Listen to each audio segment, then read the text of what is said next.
পাঞ্জাবিরা বলেছিল বমি করেছো, এই বমি তোমাকেই খেতে হবে। নরেন্দ্র মোদী, তুমি 10টা মন্দির ভাঙনি, তুমি 700 মন্দির ভেঙেছো।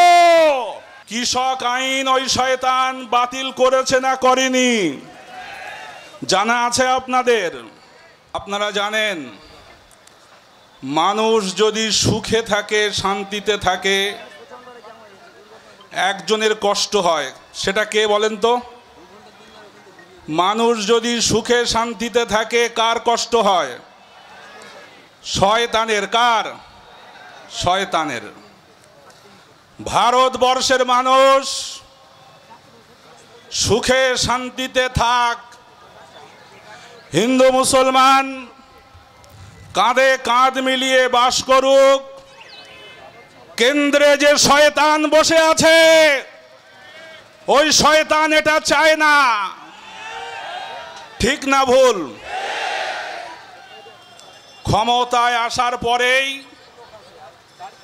বহু শয়তানি আরম্ভ করেছে। মানুষের কোমর ভেঙে দিয়েছে নোটবন্দি করে, মনে আছে না নাই?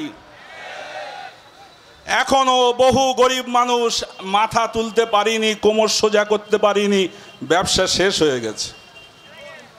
তারপরে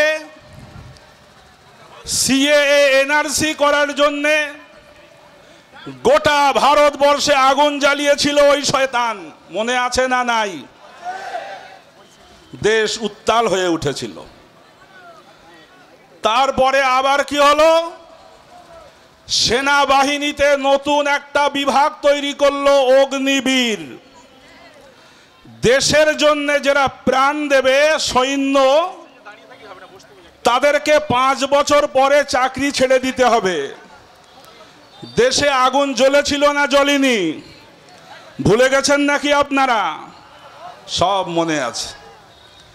তারপরে অনেক ঘটনা ঘটলো, কৃষকদের বিরুদ্ধে আইন তৈরি করলো। কিন্তু পাঞ্জাবের কৃষকরা আমাদের মতো এতটা ভীতুও না, এতটা সাদাসিধেও না, এতটা দুর্বলও না।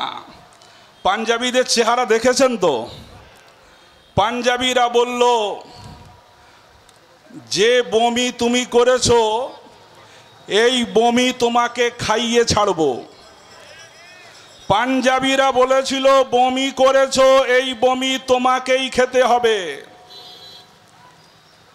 সেই পাঞ্জাবিরা দেখিয়ে দিয়েছে আন্দোলন কাকে বলে। কৃষক আইন ওই শয়তান বাতিল করেছে না করেনি? জানা আছে আপনাদের? কিন্তু তার বিশ্বাস হয়েছে আমি যা করব আমার ক্ষমতায় টিকে থাকার জন্যে হিন্দুরা আমাকে সাপোর্ট করবে। শয়তান বিশ্বাস করছে আমি যা করব সেটা হিন্দুরা সাপোর্ট করবে। কিন্তু আমি স্পষ্টভাবে ঘোষণা করতে চাই, ভারতবর্ষের সব হিন্দু তোমার মতো 2 নম্বর হিন্দু না। তুমি হচ্ছ 2 নম্বর হিন্দু।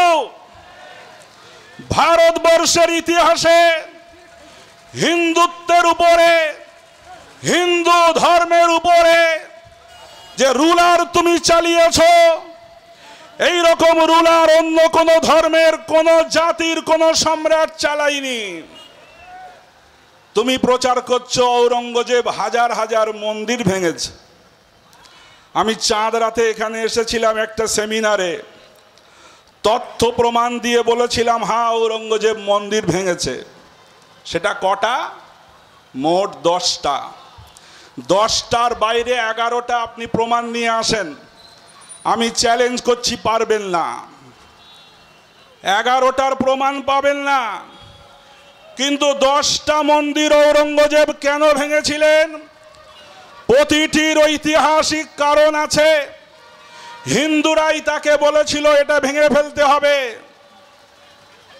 কিন্তু নরেন্দ্র মোদী, তুমি 10টা মন্দির ভাঙনি, তুমি 700 মন্দির ভেঙেছ। এটা আমার কথা না, আপনি গুগলে সার্চ করে দেখে নেন। কাশী বিশ্বনাথ মন্দিরের মহন্ত নাম হচ্ছে রাজেন্দ্র প্রসাদ তিওয়ারি। তিনি সাংবাদিকদেরকে বলেছেন, ভারতবর্ষের ইতিহাসে নরেন্দ্র মোদী যত মন্দির ভেঙেছে, ভারতবর্ষের কোন শাসক এত মন্দির ভাঙেনি। শুধু কাশী বিশ্বনাথ করিডোর করার জন্যে 256টা মন্দির ভেঙেছে। অযোধ্যায় শত শত রাম মন্দির আছে ছিল, কিন্তু বাবরি মসজিদের জায়গায় বাবরি মসজিদকে ভেঙে গুঁড়িয়ে দেওয়ার পরে সেই জায়গায় নতুন করে বিরাট আকারের মন্দির করার জন্যে 150 ছোট ছোট মন্দির ভেঙেছে নরেন্দ্র মোদী আর উত্তরপ্রদেশের শয়তান যোগী। সবাই হয়তো জানেন না, ওই মোদী যখন গুজরাটের মুখ্যমন্ত্রী ছিলেন, গুজরাট মডেল তৈরি করার জন্যে, গুজরাটের উন্নয়ন মানুষকে দেখানোর জন্যে 300 মন্দির ভেঙে রাস্তা চওড়া করেছিল। তুমি এখন মন্দিরের দরদ দেখাও। তোমার দরদ এটা মেকি দরদ। আমার হিন্দু ভাইয়েরা এটা বোঝে, আমার হিন্দু ভাইয়েরা এটা জানে।